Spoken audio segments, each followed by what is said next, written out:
Allow me first to ask you this. Please think long and hard about your answer. Have you started to notice that things get away from your grasp more than they used to? A glass, a pen, your keys.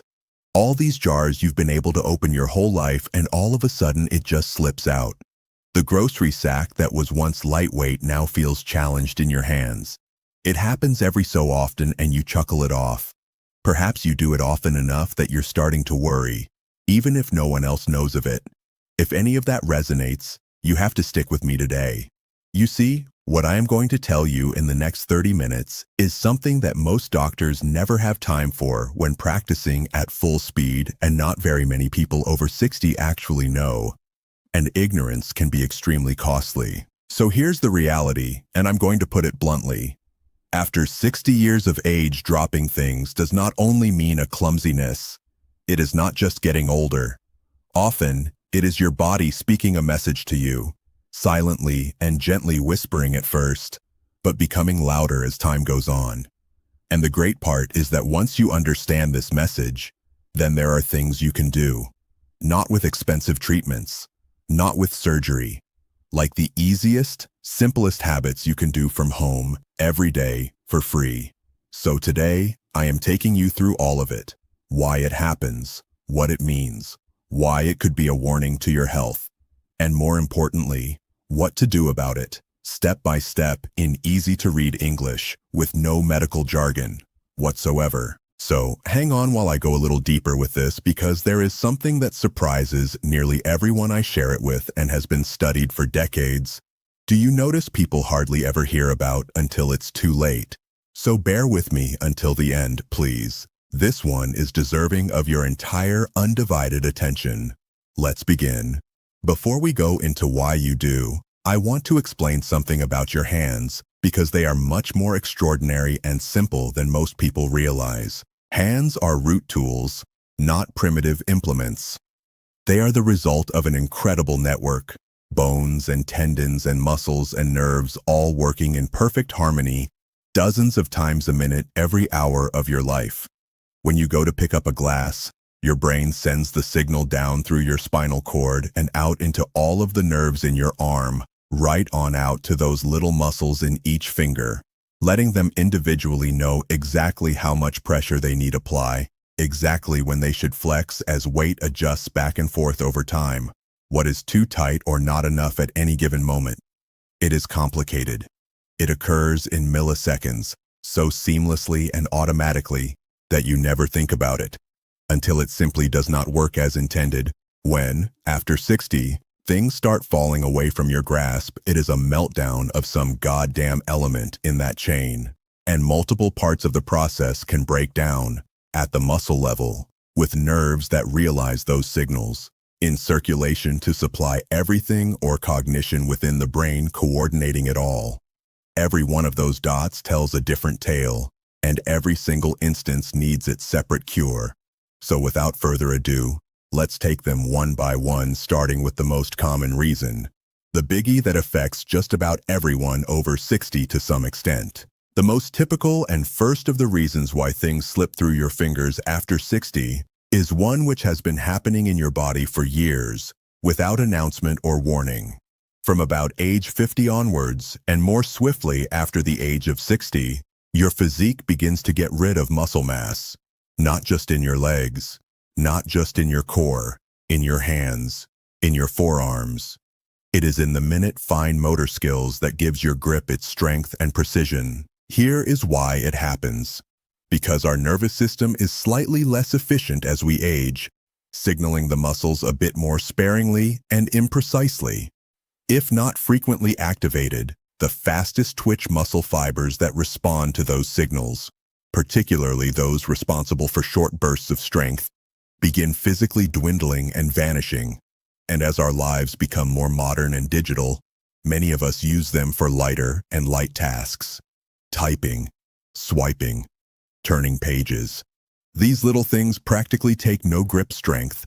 Then the once thick, reliable muscles start to atrophy into nothingness for lack of usage. And one day, a glass slips, a jar refuses to open, a bag weight heavier than it should. This, we suppose, is the crunch part. This is not inevitable. I am saying this specifically because too many people hear the word aging and immediately drop their heads as though nothing can be done. Muscle loss is true. However, I have appeared into many forming works that show check how muscle can be saved and reattempted at any era, neighboring 60s, 77, and as well as your rowdy. Research on this is crystal clear. The exercises that restore grip strength are so simple and gentle that virtually anyone can perform them, no matter how weak they are. I'll outline those exercises for you in a sec. But first, allow me to share the second reason why things slip through your fingers, and this one is more nuanced, and arguably of greater significance because it ultimately connects with something bigger than our hands. The other reason why your grip might be less after turning 60 has to do with our nerves. And this is the part where I need you to pay close attention, because here is the part most people don't know. It depends not only on muscle. It is all about the quality of signal that your brain sends to that muscle. And once we cross the hormonal Rubicon at 60, a variety of things can scramble up that signal in ways that manifest most readily, and often quite obviously as well, with your hands. Type 1 of these is the most common. Nerves that run from your spine down under your arms and into all areas fingers. They can start to lose a bit of their speed and accuracy. The signal always manages to pierce through, albeit somewhat delayed, softer around the edges, and with a significantly lower coordination F-print. And this is why you have experienced it all. A delay, a loss of precision. Your fingers begin closing around the glass too late, and so reluctantly release its grip on some weightless air. So, what makes these change in nerve? The answer in many folk aged over 60 is one of three choices.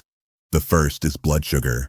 Blood sugar that is high, but not yet diabetes, certainly enough to cause chronic damage to the tiny nerves of your fingers or toes over many years. Soreness, numbness, and dropped items are sometimes the primary things a potential PCOS patient notices before being formally diagnosed. The second cause is circulation. Your nerves really need a constant quality blood supply to function well. If circulation in your arms and hands does take a turn for the worse, either through stiff arteries or just general inactivity or other reasons, then what starts to happen is that the nerves are not receiving enough nutrients. They slow down, they become less precise, and your grip suffers. The other one has to do a vitamin deficiency. In this case, of vitamin B12. This is one of the most underrated and prevalent nutritional deficiencies to people older than 60, with a real impact on healthy nervous system function as well. B12 is critical in maintaining the sheath around your nerve fibers, that protective wrapping over your nerves, which allows electrical signals to travel quickly and cleanly. With low B12, that coating starts to break down so nerve signals can slow. Dropping things, tingling fingers, numbness, weakness. These are all typical signs of B12 deficiency, and they're astonishingly simple to overlook since they creep on so slowly. At this point, I have to pause and clarify something. If you have been having dropping things, with it go and numbness or a burning sensation in your fingers or hands, then do mention this to the doctor at any visit coming up. These are Gen 1 simple blood tests for checking B12 levels and also measuring blood sugar. These are all very simple tests and fixes, but they make an enormous difference when caught early. And now there is fourth reason your grip may be loosing. And this one surprises people because it has nothing to do with the hands at all. It starts somewhere else entirely. Something that 99% of people never consider when they start dropping things. It might not even be a problem in your own hand. Maybe it's your neck, or perhaps it might be in the shoulder area of yours, or imagine you are feeling it on an upper backside somewhere. Let me explain why. Your hand is controlled by nerves emanating from your spinal cord in the cervical region of your spine, mid-cervical. These then move down your shoulder, travel the length of your arm, and break into smaller branches in your fingers. If there is any compression or irritation along that pathway, from a stiff vertebrae in the neck, from tight shoulder, poor posture developed over years of sitting and looking down, those nerves can be pinched or slowed long before they ever get to your hand. And when a nerve is pinched in the neck or shoulder, You have weakness and coordination of your fingers. You drop things. You struggle with jars. You lose all the fine motor control you once had. It is rare in people over 60, but this happens all the time. The great news is, it responds wonderfully to some gentle movement work of your own this week, with stretching and posture. Things you can start right away. You can do this simple check right now. Okay, now sit up as straight as you can and roll your shoulders back while rolling them down. Stop there for a second. Clench something, your own hand, a water bottle, anything in reach now. For most of these folks, simply fixing their posture for a moment leads to an instant, measurable change in how the grip feels. That tells you something, which tells you that the grip issue may not be your muscles or nerves, but how you're sitting and holding your body. Bottom line, the nerve pathway from neck to fingertips is compressed by poor posture. Those rounded shoulders and forward head that come so naturally with years of desk sitting or looking at a phone.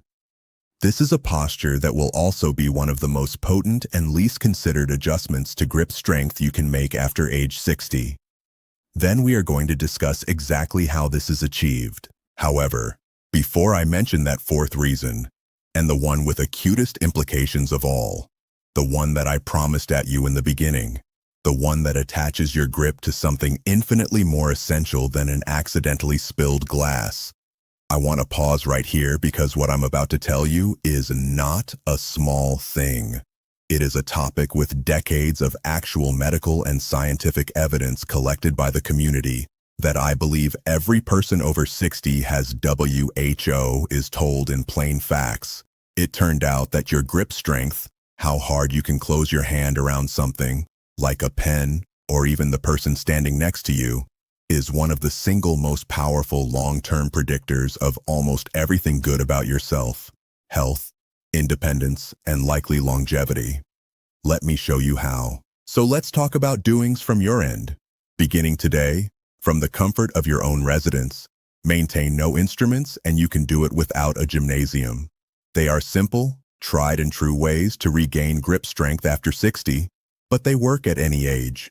The very first and greatest thing you can do is to use your hands more intentionally on a daily basis. Then try this. It all sounds almost too simple to be useful, but please bear with me. Your hands' muscles respond to the stimulus of challenge and go weak from being sedentary. That means you have to stop avoiding the things that test your grip and actively pursue them.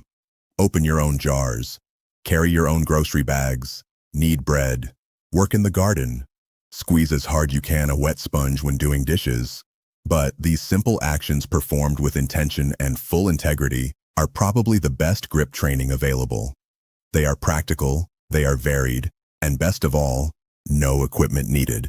Apart from a few daily activities, in this article I will share with you 3 great exercises which are safe to perform, gentle on the hands, and super effective at rebuilding grip strength saga after 60. The first one is towel squeezy. Grab a hand towel and roll it up lengthwise, then hold it in one of your hands. Squeeze as hard as you can comfortably do for 5 seconds, and let go. Perform 10 repetitions with each hand. Do it once a day, every single day. It reads easy because it is easy, and exceptionally effective. The second is finger extension. Many grip exercises concentrate on squeezing, which targets the muscles that close your hand. However, while the muscles that curl your fingers are important, almost none of us ever work on opening them. To implement them, wrap a rubber band around your 5 fingers of one hand, and then gently open the palm against that encounter. Make sure to hold for 3 seconds, release, and then repeat the entire thing 10 times. This balances the muscles of your hand and helps to prevent injury. The third is the wrist curl. Rest your forearm on a chair or thigh with the palm of your hand facing up and hold on to an empty light water bottle. Gently curl your wrist up and then back down. 10 times with each hand, 1 time daily. This develops the forearm muscles that govern your grasp and give firmness to your hand. Perform these 3 actions every day. It will not take you more than 10 minutes altogether, and within 4 to 6 weeks you will feel a change. Specifically, but not relegated to what you put down, but how your hands feel. their warmth, their responsiveness, their reliability. Now on to the nutrition side of things. What your hands and their nerves, muscles require most. First, protein. Protein is what builds every muscle in your body, from the volume needed to lift weights down to those tiny, fine muscles used when moving our hands. Beyond 60, your ability to use dietary protein for muscle building and maintenance is reduced, meaning you require more, not less. Go for fist size of protein per meal. Eggs, fish, chicken, beans, and Greek yogurt, lentils, whatever you enjoy. This is what all the rest rests on. Second, vitamin B12. As I said before, B12 is crucial for your nerve health. Many absorb B12 less well from food after 60, making deficiency very frequent even among the well-fed. B12 sources include fish, meat, especially red meat, eggs, and dairy. If your diet is mainly plant-based, check with the health professional about whether you need a doser of B12. Third, magnesium. It is primarily responsible for nerve function and muscle contraction, making it one of the most common deficiencies in those over 60. Low magnesium muzzles cramping, muscle weakness, and trembling in the arms. Your best sources of food are green leafy vegetables, nuts and seeds, and whole grains. Fourth, omega-3 fatty acids. Common to fish such as salmon and sardines, these fats can also promote optimal nerve health while reducing inflammation that could slow the process of nerves/muscles recovery. 2 portions of greasy fish 7 days, even out of a container, provides your hands with an unfaltering stockpile of what they need to remain sharp and solid. Now I want to talk about the position of your body and the neck itself. This is often a very fast fix. The most effective postural adjustment you can make. Stop letting your head drift forward. Every inch you are forward of your shoulders, with your head, is several pounds heavier on the neck. Over the course of years, this presses on those nerves shooting down into your hands and robs you of grip accuracy. I am going to show you a pretty simple exercise, the chin tuck, that goes right after this. Sit or stand tall. Gently tuck in your chin as if you were trying to create a double chin without raising or lowering your head straight back. Hold for 5 seconds. Release. Repeat 10 times. Do this several times a day, especially after looking at your phone or computer. Practiced repeatedly, this singular exercise can significantly improve hand strength and coordination in as little as a few weeks. In addition to this, include rolling the shoulders back and down anytime you find that you're rounding forward. The change of posture is free, immediate, and results in your hands feeling really well. For the last one, a word about circulation. Because your hands are desperate for blood, rich, warm, and unrelenting distribution of oxygen and nutrients to power push-outs on my huge lats, slash that nerve during that bench set, just poised above being pinned down as waist sits there compacting. Never use your hands again. After 60, with this free, simple trick from a doctor to boost circulation. The #1 best thing you can do for blood flow in your hands after age 60 takes under 2 minutes and is free. Move, walk. One of the best things you could possibly do for your circulation is taking a 20-minute walk whenever possible. It pumps your heart, expands your blood vessels, reduces blood pressure, and pushes warm, oxygenated blood to the tips of every finger in your hand. Outside of walking, a hand circulation movement you can do anywhere. Spread all 10 fingers as far apart from each other for 5 seconds. Then ball your hands into a mild fist and hold for 5 seconds. Do not do either of these 2 postures continuously, but interchange between the 2 for a duration of 2 minutes. This actively pumps blood through the small vessels to your hands and warms them astonishingly quickly. And do this multiple times a day, especially in the morning, as our hands tend to feel stiffest. So let us tie everything into a bow, as I want you to walk away today with clarity on what should have happened. If you start dropping things at 60, it is the body's message, and it could be telling you that your grip muscles are weak from disuse. It may be asking you to feed your nerves better, more protein, more B12 and omega-3. It could be telling you that your posture has been pinching the nerves in your neck for years, and it might be your circulation saying, hey, we want to move and heat up more. Or it might be also simultaneously saying none of those words. How quickly and easily we forget, but that is the deep truth I want you to remember when you walk away today. If you are training for grip strength, it is not only in your hands. It is one of the clearest windows we have into your health and vitality. When you respond to the message, when you repair your grip via daily movement, fuel and hydrate your nerves and muscles, correct alignment of your skeleton, through stretching by using bones, keep blood circulating. You're not merely changing something with my hands. You are investing in your entire body, your heart, your brain, your independence, your years. So this is what I want you to do today. Just one thing. The towel squeeze. As you settle down in bed tonight, take a hand towel and roll it up. Give 10 squeezes with each hand. Of course, that one necessary action is the first step to taking your grip, and everything else it stands for, back into control. And certainly, if you have dropping things with severe tingling, numbness/burning/weakness that has an acute onset and are concerned, please see your doc. Some of these can be indicators of something that really needs immediate medical attention, and your peace of mind is worth a call to the doctor.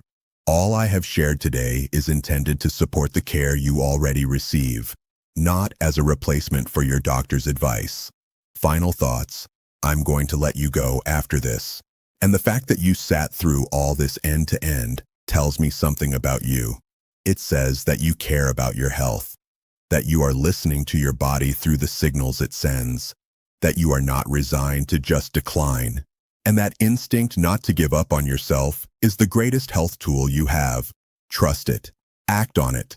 Your body is still listening, and it still has more to offer than you might give that the credit for. If this helped you today, watch the next video where I share with you these 3 very simple morning habits that have kept my whole body strong and sharp past 60. Everything connects, and I'll see you there. Take care of those hands. They have helped you through it all, and given a bit of care, they will see you through everything yet to come.